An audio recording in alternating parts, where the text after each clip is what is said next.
പത്തനംതിട്ട കോന്നിയിൽ 16-കാരിയെ ഹൈക്കോടതി അഭിഭാഷകൻ ബലാത്സംഗം ചെയ്ത കേസിൽ തുടക്കം മുതൽ അട്ടിമറി ശ്രമം നടന്നുവെന്ന ഗുരുതര കണ്ടെത്തലുമായി ആഭ്യന്തര വകുപ്പ്.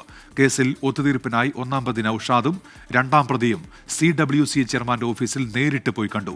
കേസിൽ വീഴ്ച വരുത്തിയ കോന്നി ഡിവൈഎസ്പിയെയും CIയെയും സസ്പെൻഡ് ചെയ്തുള്ള ആഭ്യന്തര വകുപ്പിന്റെ ഉത്തരവിലാണ് ഈ കണ്ടെത്തലുകളുള്ളത്. AV ജയശങ്കർ പത്തനംതിട്ടയിൽ നിന്ന് വിവരങ്ങളുമായി ഇപ്പോൾ ചേരുന്നുണ്ട്. ജയശങ്കർ, എന്തൊക്കെയാണ് വിവരങ്ങൾ?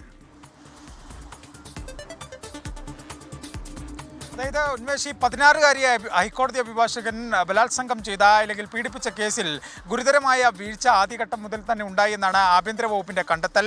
ഈ കോന്നി SHOയും DYSPയും സസ്പെൻഡ് ചെയ്തുകൊണ്ട് ഇറക്കിയ ഉത്തരവിലാണ് ഇത്തരത്തിൽ ഗുരുതര പരാമർശമുള്ളത്. ഈ ഒന്നാം പ്രതിയും ഹൈക്കോടതി അഭിഭാഷകൻ നൌഷാദും രണ്ടാം പ്രതിയും ചേർന്ന് ഈ CWC ചെയർമാനെ നേരിട്ട് കാണാൻ ശ്രമിച്ചു. ഈ കേസ് ഒത്തുതീർപ്പാക്കാനും സ്വാധീനിക്കാനുള്ള ഒരു ശ്രമമാണ് ഈ പ്രതികളുടെ ഭാഗത്ത് നിന്ന് നേരിട്ട് ഉണ്ടായത്. ഈ CWC ഈ വിഷയവുമായി ബന്ധപ്പെട്ട റിപ്പോർട്ടൊക്കെ പോലീസ് നൽകുന്നതിൽ വലിയ കാലതാമസം എടുത്തു. ഈ പെൺകുട്ടി നിലപാടിൽ ഉറച്ചു നിന്നോടുകൂടി മാത്രമാണ് 10 ദിവസത്തോളം വൈകിക്കൊണ്ട് ഈ റിപ്പോർട്ട് പോലീസിന് എത്തുന്ന സാഹചര്യം ഉണ്ടായത്. റിപ്പോർട്ട് വൈകിയത് കേസ് ദുർബലപ്പെടാൻ, കേസിൽ പ്രതികൾക്ക് രക്ഷപ്പെടാനുള്ള സാഹചര്യം പഴുത് ഉണ്ടാക്കി നൽകിയെന്നും ഈ ആഭ്യന്തര വകുപ്പിൻ്റെ റിപ്പോർട്ടിൽ എന്തായാലും പരാമർശിക്കുന്നുണ്ട്. സംഭവത്തിൽ പ്രാഥമിക ഘട്ടത്തിൽ തന്നെ പോലീസിൻ്റെ ഒരു വീഴ്ച അത് ആഭ്യന്തര വകുപ്പ് അംഗീകരിക്കുന്നു. കോന്നി SHOയ്ക്കും DYSPക്കും ഇക്കാര്യത്തിൽ വീഴ്ച പറ്റി.